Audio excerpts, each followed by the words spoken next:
నిన్న రితిరాజ్ గారు మీడియా ముందుకు వచ్చి మాట్లాడుతారు. ఏమని మాట్లాడుతుర్రు, ఏమని చెప్తా ఉన్నారంటే, ఆమె చెప్పాలంటే బండి సంజయ్ కొడుకు బండి భగీరథ పరారీలో ఉన్నాడు, అబ్స్కాండింగ్లో ఉన్నాడు, ఆయన 3 రోజుల నుంచి ఆయన ఫోన్ స్విచ్ ఆఫ్ వస్తుంది, ఆయన దొరుకుతలేడు అని చెప్పి మాట్లాడుతుంది. సో ఇది నవ్వుకునే పరిస్థితి ఉంది, నవ్వు వస్తుందా మాట్లాడుతుంటే. సో పరారీలో ఉన్నాడట.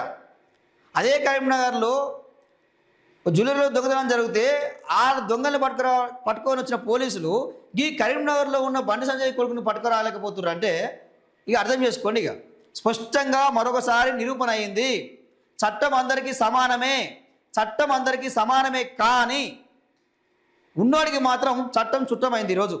ఆ విషయం బండి సంజయ్ కేంద్ర మంత్రి బండి సంజయ్ బీజేపీ ఎంపీ కొడుకు బండి భగీరథ్ ఆయన విషయంలో స్పష్టమైంది, తేటతెల్లం అయిపోయింది. చట్టం అనేది ఉన్నోడి చుట్టం మరోసారి రుజువైంది. ఇక అది దొరుకుతలేడట. సో మరి ఎందుకు దొరుకుతలేడు, ఎందుకు దాచుకుండు? మరి తప్పు చేయలే అంటుండు కదా. నేను తప్పు చేయలేదు, నాకు ఏ పాపం తెలియదు, నా కొడుకు అమాయకుడు అని చెప్పి బండి సంజయ్ చెప్తున్నాడు.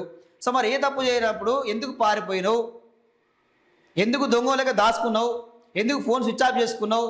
సో దీనికి సమాధానం చెప్పు. మరి దాచుకోవాల్సిన అవసరం ఏమొచ్చింది మరి తప్పు చేయనప్పుడు?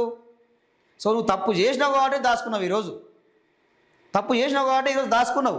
సో వెంటనే జైలు వేస్తామని చెప్పి మాట్లాడే రేవంత్ రెడ్డి ఈరోజు దాని మీద సిట్టు విచారణ చేస్తుండు. సో మరి అన్ని కేసుల మీద మరి ఇట్లా సిట్ వేస్తావా? అన్ని కేసుల మీద ఎందుకు వేయలే మరి? సో ఇక్కడ ఎందుకు అని బండి సంజయ్ కేంద్ర మంత్రి కొడుకు కాబట్టి సిట్టు, హై ప్రొఫైల్ కేసు కాబట్టి సిట్టు, లేకపోతే మాత్రం సామాన్యుడైతే ఇంకోడైతే తీసుకుపోయి జైలు వేసుడే. సో మరి వీరికి కూడా అట్లనే వర్తించాలి కదా చట్టం, బండి భగీరథ కూడా అట్లనే చట్టం వర్తించాలి కదా. చట్టం అందరికీ సమానం అన్నప్పుడు అట్లనే వర్తించాలి కదా. సో ఇది రాజకీయ కుట్ర.